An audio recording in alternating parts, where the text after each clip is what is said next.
Hi everyone, I am Stephanie and this is my journey. Thank you so much for watching. Please subscribe if you haven't to help me out with this channel. And I've been wanting to do this video for a while. It's how I lost 30 pounds in OA. And actually, it might even be a little bit more now because I only weigh myself once a month. I'm due to weigh in next week. It could be more. It probably is more. But I wanted to wait for the right time. Like my hair, I wanted my hair to be done and I probably haven't washed it. I washed it Wednesday and I wanted makeup on and I wanted to look really good, you know, but I feel really good. And that's really important. So this video is about how I lost 30 pounds in Overeaters Anonymous after I've done every diet, Weight Watchers, shakes, smoothies, counting calories, counting macros. Like I've done it all. I've done it all until I realized that I have a disease. I am an overeater. I'm an addict.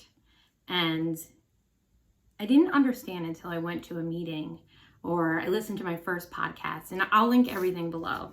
I listened to this podcast about the Mid-Hudson Valley and the stories that they said. I was like, oh, that's me. That is freaking me. So here I am, 30 pounds lighter, and I feel like my heart is like a little lighter too. So it's basically just like an alcohol. So I'm a drug addict, but my drug is food. My drug is sugar. My drug is flour. I gave up sugar. I haven't eaten sugar in I don't know how many days, but then I don't have a craving. Like I have no cravings. I have no hunger. I'm satisfied. Before, I could eat sleeves of Oreos and granola bars and ice cream and sleeves of graham crackers. And I would never feel satisfied. I would never feel full.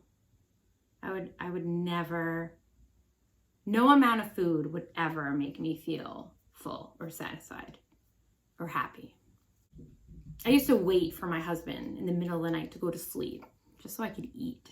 I mean, is that disgusting or is it relatable? Because that's just a normal thing. Like people do that. In OA, we talk a lot about the doctor's opinion. I'm not really good with all the data and stuff, but the doctor is this like really famous doctor, and he talks about how we addicts are restless, irritable, and discontented.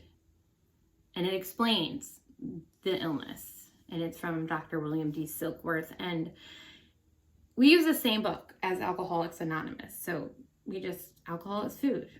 It's just what it is. So, and someone else also said to me, it's not so much how I feel like when I'm eating, it's when I'm not eating that I have this like feeling of needing and addicting behavior. And it's called the phenomenon of craving. And it's basically an allergy. It's a mental twist. It's in your mind. And it's a phenomenon of craving. Food is my master. That's what they say in the big book. Actually, they say alcohol is my master, but it was food for me. And basically, you cannot stop when you start. So you can't stop. Once you take that first bite, that addictive piece of sugar or whatever your food is, everybody's food is different. Once you take that food,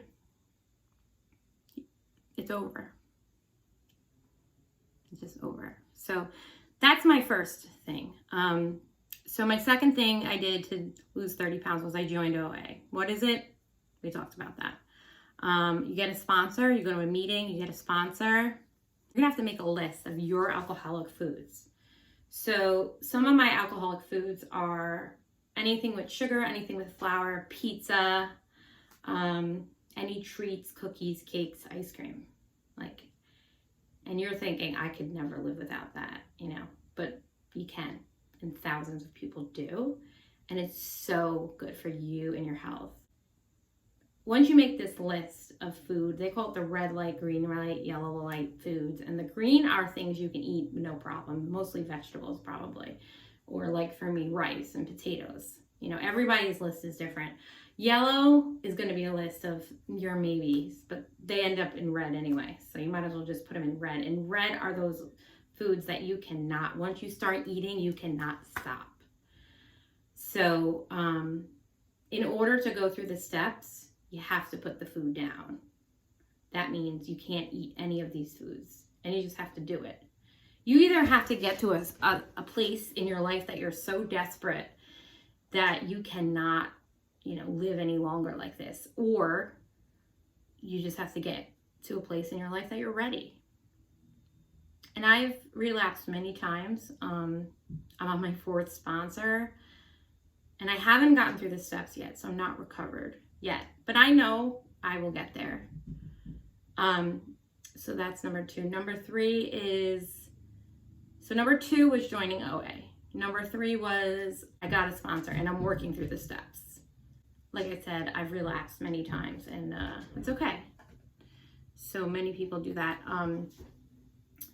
So then the next thing to do is to get a food plan. And I work with a nutritionist who specializes in people who live with abstinent eating.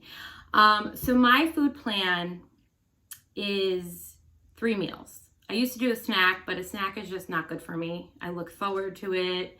It's too much to organize and, pack into your life. So I have 3 meals a day.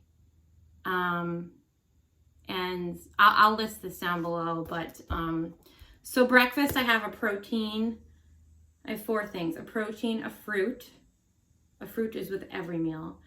A grain, and a fat.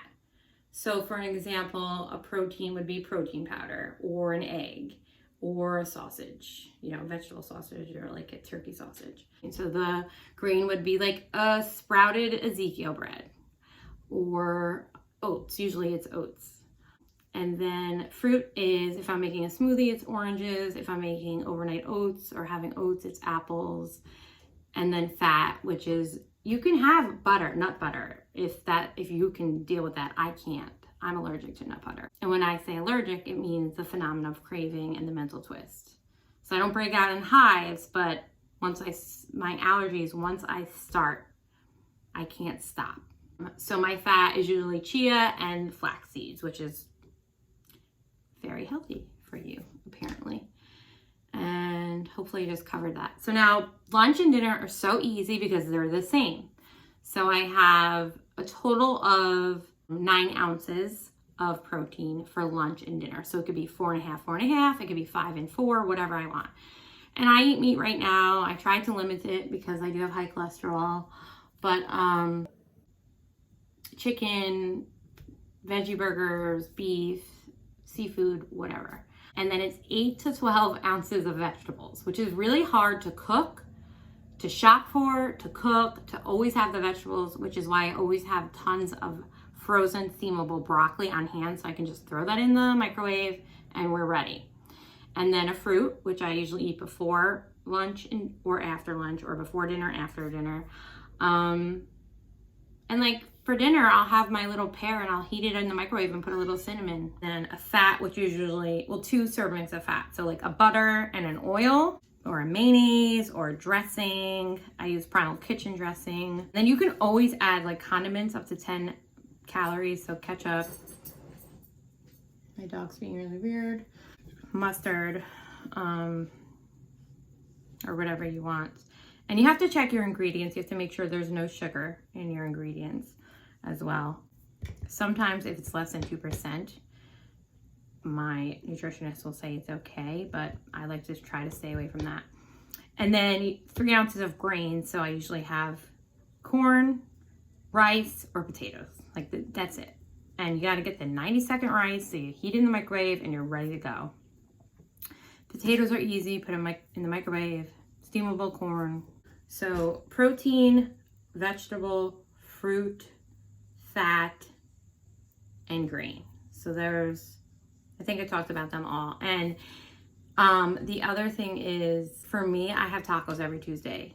Ground taco meat every Tuesday with peppers. So like Tuesday, I know what I'm having and I know what I'm cooking and I know what I'm buying. Sundays, I try to find fish. Wednesdays, I try to have like beef or vegan or bean burger or something weird. Friday, we have a great tradition of cooking steak and shrimp and scallops.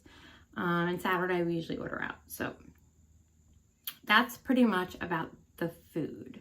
The other thing is I have planned food times. My breakfast is at 9:30, my lunch is at 2, and my dinner's at 6:30. And it's 4.5 hours between each, and it works for me.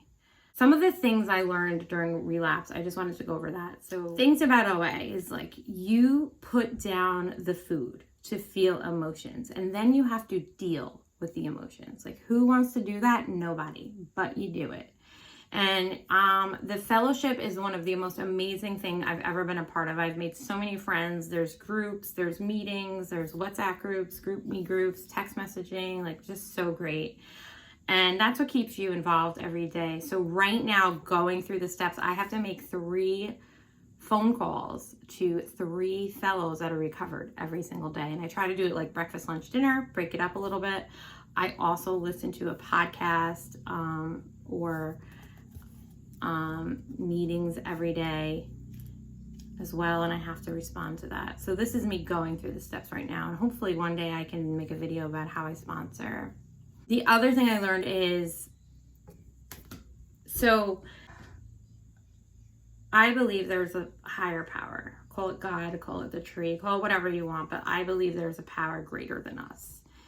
And I have to surrender this power, and I have to be okay that like I cannot control things, that, you know, God or whoever you want to say has a plan for us, and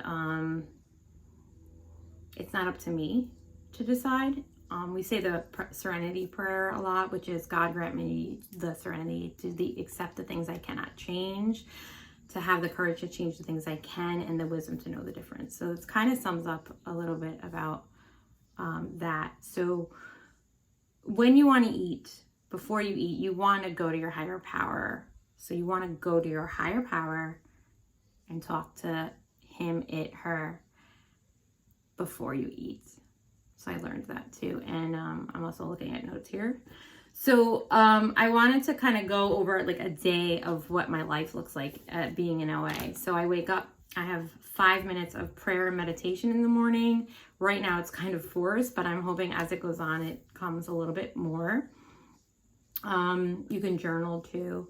I make calls and texts. I have to do 3 a day, like I said, but I have a lot of fellows I keep in touch with. I go to at least 1 meeting a week. I'd like it to be 2 or 3, but it's just really hard with my schedule right now. Also, the first thing in the morning, what I have to do is email my sponsor. I have to email the 3 people I spoke to the day before, a little bit about the passage I've read, been listening to, or the meeting I went to, and my food for the day. And I have to commit my food for the day, and that's it. I committed my food. I need to eat that. If I want to change anything, I have to tell my sponsor. And that's pretty much it. So I just wanted to share a little bit about my journey. I welcome you to ask any questions you want. Give me a phone call if you know me. But put any questions down below. I will answer them. Maybe I'll do another video. And follow me on Instagram. I try to share most of my food and my food plan on Instagram. So it's, I'll put it here, I hope, at Stefania's Journey. So thank you again so much for watching. And just remember, wherever you are in your journey, just keep going. All right, see y'all next time.